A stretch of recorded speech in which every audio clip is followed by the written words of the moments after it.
नमस्कार, big debate में आपका स्वागत है। मैं हूं आपके साथ दीपक भदौरिया। मध्य प्रदेश में चुनावी संग्राम को लेकर 17 नवंबर को मतदान हो चुका है। अब 3 दिसंबर को मतगणना होनी है और इसी मतगणना पर बाज के सामने या पैनी नजर सभी लोग बनाए हुए हैं और इसी पर ज्यादा चर्चा के लिए खास पैनल हमारे साथ जुड़ा हुआ है। बीजेपी प्रवक्ता है अजय धावले जी। अजय जी, आपका बहुत बहुत स्वागत है। अजय जी, जिस तरह से ये तैयारी कर रहे हैं, प्रत्याशियों को ट्रेनिंग दे रहे हैं, फिर काउंटिंग एजेंट पर बूथ एजेंट, मतलब एक प्रोसेस है, तो बीजेपी भी कवायद कर रही है मध्य प्रदेश में। छत्तीसगढ़ में तो चल रही है, इतनी जानकारी है। मध्य प्रदेश में भी कुछ इस प्रकार की प्रोसेस है? जी देखिए, भारतीय जनता पार्टी, जैसे हमने कहा कि हमारे 65,000 डिजिटलाइज बूथ है, हमारे पास डिजिटलाइज कार्यकर्ता है उन 65,000 बूथों पर। तो भारतीय जनता पार्टी का संगठन अपने आप में देश में एक बृहद संगठन है और निश्चित तौर पे हम लोग कांग्रेस के संगठन के मायने में काफी आगे, इन लोगों से हमारा कंपैरिजन नहीं हो सकता।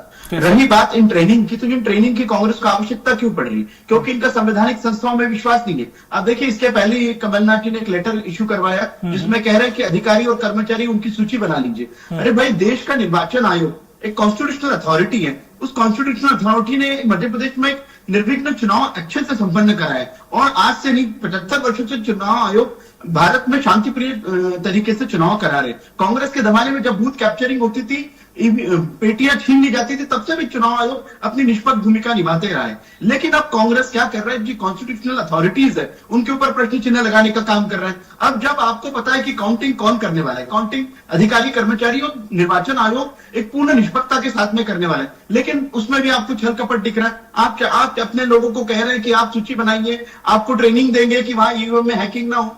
भाई, ईवीएम हैकिंग का रोना आपने कर्नाटक वो ग्राउंड कर्नाटक और हिमाचल में स्किप कर दिया। अब इन्होंने ग्राउंड नया तलाश लिया। दीपक, वहां भी तैयारी कर रहे हैं कि अधिकारियों और कर्मचारियों ने भाजपा की सरकार बनाई है। तो मध्य प्रदेश में जिस तरह से भारतीय जनता पार्टी को एक बेमिसाल मैंडेट मिलने जा रहा है, ये अपने ग्राउंड की तैयारी कर रहे हैं। और तैयारी ये है कि अगर सरकार भारतीय जनता पार्टी की बनती है तो इनके पास अपने आप में ग्राउंड रहेगा कि अधिकारियों की मिली भगत से भारतीय जनता पार्टी ने सरकार बनाई। मध्य प्रदेश की जनता ने उमड़ कर भारतीय जनता पार्टी को वोट किया है, वो कांग्रेस को दिख नहीं रहा है। लेकिन आज पूरा एक ग्राउंड तैयार किया जा रहा है कि किस तरह से 3 तारीख को किसी न किसी के ऊपर उंगली उठाई जाए।